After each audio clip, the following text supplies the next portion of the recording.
শুরু হয়ে গেছে মরিচ গাছ লাগানো।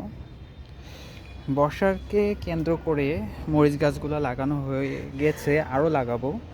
এই যে এখানে মরিচ গাছগুলো লাগালাম খুবই সারিবদ্ধভাবে, এবং আপনারা অনেক আগেই দেখেছেন আমি অনেক আগে খুব সুন্দর একটা গাছ লাগানোর জন্য একটা ব্যবস্থা করেছি। ওই যে ওই মাথা পর্যন্ত। তো এখন মরিচ গাছ লাগাচ্ছি। গাছ লাগানোর উদ্দেশ্য হলো, এই যে মরিচ গাছ লাগাইছি সারিবদ্ধভাবে। মরিচ মরিচ গাছ লাগানোর উদ্দেশ্য হলো বর্ষাকে কেন্দ্র করে, যেহেতু সেই সময় মরিচ পাওয়া যায় না, মরিচের দাম অত্যাধিক থাকে, যার কারণে বর্ষাকে কেন্দ্র করে এখানে প্রথমেই সবার আগে চাষ করছি হলো মরিচ চাষ করছি। এই যে এখানে কয়েকটা মরিচ আছে খুবই ভালো ভালো জাতের। এগুলো অনেক আগের থেকে, এই যে গুঁড়াটা এখানে শক্ত হয়ে গেছে, অনেক আগের থেকে ব্যবস্থা করা হয়েছিল, যাতে আমরা যেন ভবিষ্যতের দিকে খেয়াল রেখে ভবিষ্যতে একটা সুন্দর একটা ব্যবস্থা করব মরিচ গাছ লাগানোর জন্য। যার কারণে আগের থেকে মরিচ গাছের বীজ থেকে চারা তৈরি করছি।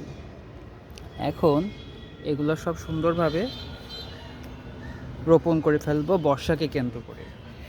বর্ষার সময় মরিচের দাম অত্যাধিক কিংবা মরিচের স্বল্পতার উপর ভিত্তি করে